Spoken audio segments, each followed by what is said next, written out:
The Killing Sea, Chapter 13. Ruslan stared at the end of the gun barrel aimed at his chest. It didn't have a flash suppressor, and the hole looked so big that he imagined he could see the grooves that would spin the bullet into his heart. After all he'd been through, this was how he was going to die? If he weren't so scared, he'd be laughing at the absurdity. "Wait!" A word of command spoken by the man with the dead white eye. The other rebel lowered his rifle. The man strode up to Ruslan. His dead eye seemed to penetrating as his good one. "Your father is Yusuf the mechanic, you said? And he went to his wife's relatives in Imame?" Ruslan nodded, his legs trembling at the sudden reprieve. He tried to hold still, not wanting the rebels to see how frightened he'd been. One of the rebels laughed and pointed at Ruslan's crotch. "Look, he peed himself." Ruslan looked down. A big, fresh sweat spot marked the front of his drying jeans. His face burned with shame.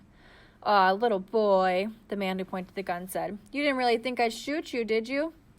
The leader said, "What's your mother's name?" "Shoot Intan," Ruslan mumbled. "She was a school teacher." "What happened to her?" "She was killed in a firefight when I was 3.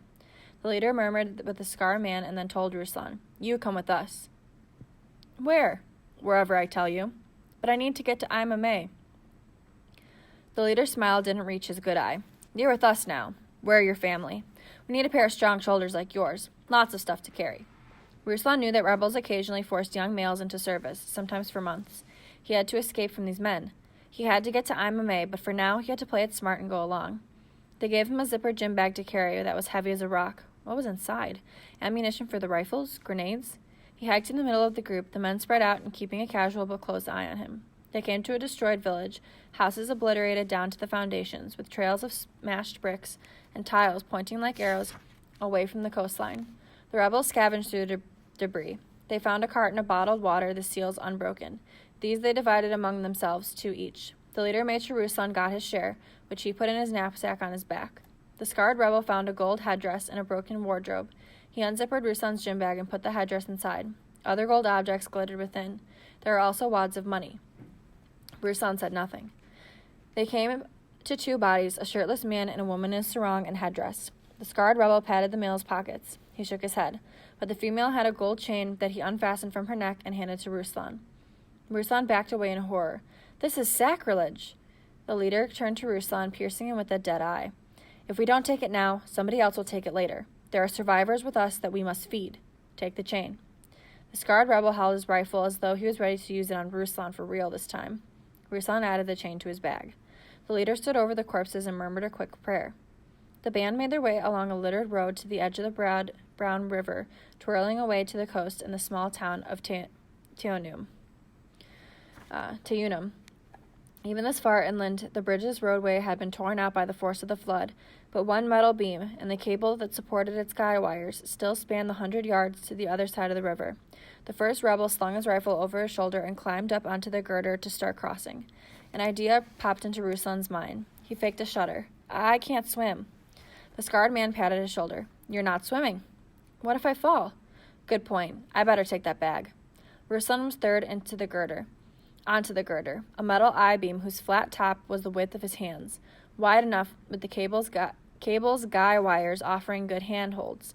But in the middle of the crossing, Ruslan no longer had to fake his nervousness. The river below seemed so far away, its brown eddies deep and powerful. He almost abandoned his idea, but he knew that he'd never have another chance to escape these men and get to Imame. He took several deep breaths and pretended to slip. He wailed with a flailing of arms and let himself fall backward into the air. The drop seemed endless. He hit the water with a painful smack. The rebels on the girder shouted down at him. He remembered he was playing a role and splashed ineffectively for a few moments before ducking under the opaque surface and letting the current carry him for as long as he could hold his breath. Several minutes later, he'd been swept around a curve and out of sight of the bridge. He kept to the deepest, strongest part of the river. The swirling energy of this water was nothing compared to what he had lived through in Malabo. Its current slowed as the river opened up into a wide estuary.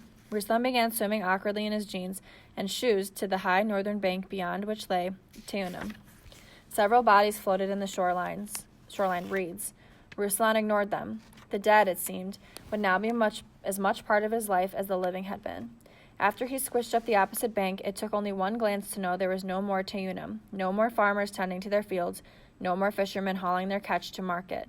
20 miles to the north rose the coastal hills of Kalan. From where Ruslan stood, he could see that the highway along the coast had been ripped apart. great slabs of asphalt torn up and tossed aside. It'd be easier to walk along the beach. He drank one of the bottles of water from his knapsack and trudged along the riverbank to the shoreline.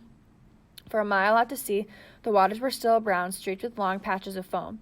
The beach's soft gray sand spilled hot onto his wet shoes. Muddy waves rose and crashed in foam that hissed up toward his feet. One wave, larger than the others, wobbled out of the depths, and in Ruslan's imagination, its brown darkened to black as it rose and rose and rose. He turned and ran, screaming.